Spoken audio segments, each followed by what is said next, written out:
Bonjour à tous, dans la vidéo de cette semaine, je vais vous présenter le livre « Le coronavirus et Christ ».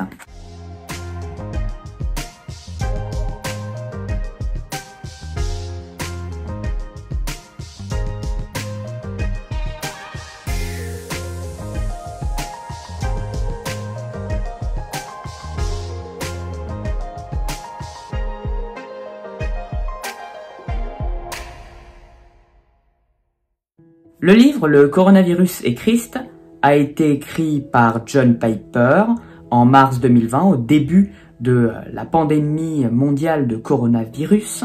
Ce livre a été édité aux éditions Impact et vous pourrez le retrouver au prix de 5,90 € dans la majorité de vos librairies chrétiennes préférées. Je vais vous offrir maintenant une courte lecture du résumé que l'on retrouve à l'arrière du livre. Nous vivons présentement une période où la fragilité du monde se fait sentir. Les fondations de notre monde, qui semblaient auparavant si solides, tremblent. En ces temps troublés, la question que nous devrions nous poser est la suivante. Nous appuyons-nous vraiment sur Christ, le rocher qui ne peut être ébranlé à aucun moment? Le 11 janvier 2020, un nouveau coronavirus, Covid-19, aurait fait sa première victime dans la ville chinoise de Wuhan. Plus tard, le 11 mars 2020, l'Organisation mondiale de la santé a déclaré que le coronavirus était devenu une pandémie mondiale. Au milieu de la peur et de l'incertitude causée par cette situation, il est naturel de se demander ce que Dieu est en train de faire. Dans le coronavirus et Christ, John Piper invite les lecteurs du monde entier à s'appuyer sur le rocher solide qui est Jésus-Christ, en qui nos âmes peuvent être affermies. Il nous rappelle comment notre Dieu souverain ordonne, gouverne et règne sur toutes choses afin d'accomplir ses sages et bons desseins pour ceux qui mettent leur confiance en lui. Mais qu'est-ce que Dieu est en train de réaliser par le biais du coronavirus? John Piper propose 6 réponses bibliques à cette question, nous montrant que Dieu est à l'œuvre en ce moment précis de l'histoire. John Piper est le fondateur du ministère Desiring God. Pendant plus de 30 ans, il a été le pasteur d'une église baptiste à Minneapolis, aux États-Unis. Il a maintenant pris sa retraite et se consacre à un ministère plus élargi.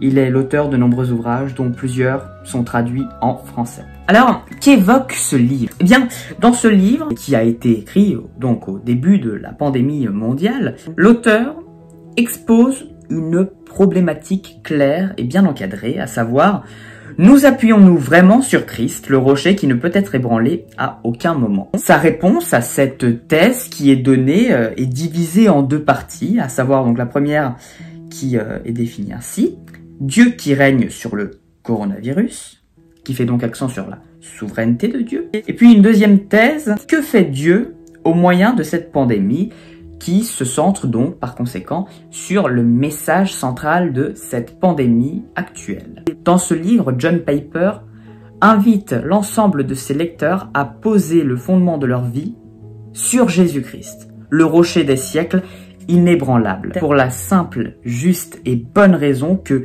Dieu est souverain, juste et doux. Dans la réponse à cette thèse, nous retrouvons un ensemble de versets bibliques sur lesquels s'appuient ces raisonnements. On retrouve aussi des observations diverses réalisées par l'auteur.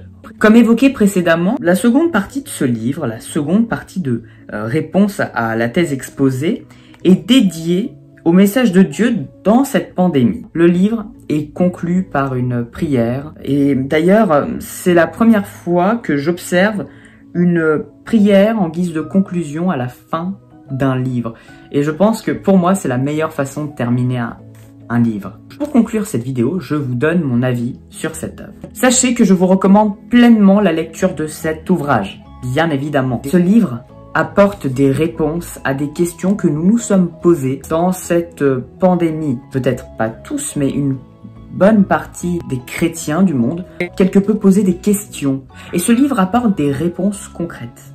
C'est une lecture des plus édifiantes, sachez-le. Du prix de l'ouvrage jusqu'aux mots employés par l'auteur au sein de sa thèse, tout est fait pour rendre ce livre accessible à tous. Chers amis, c'est la fin de cette vidéo. Je vous remercie de l'avoir regardé en entier. À très vite dans une prochaine vidéo. Que Dieu vous bénisse!